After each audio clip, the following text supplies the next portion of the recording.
Kothamangalam Shobhana public സ്കൂളിൽ വിവിധ ക്ലബ്ബുകളുടെയും ഹൗസുകളുടെയും ഉദ്ഘാടനം നടന്നു. കോതമംഗലം ശോഭന പബ്ലിക് സ്കൂളിൽ ക്ലബ്ബുകളുടെയും ഹൗസുകളുടെയും പ്രവർത്തനോദ്ഘാടനം റിട്ടയർഡ് എസ്പിയും കൊച്ചി മെട്രോയുടെ ചീഫ് സെക്യൂരിറ്റി ഓഫീസറുമായ KM ജിജിമോൻ നിർവഹിച്ചു.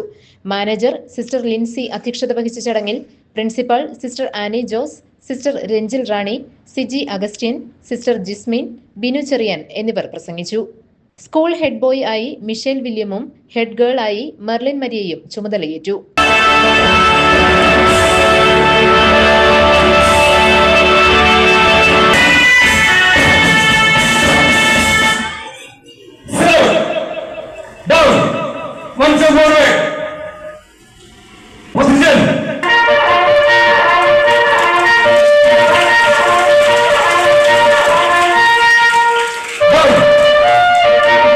GTV news, Kothamangalam.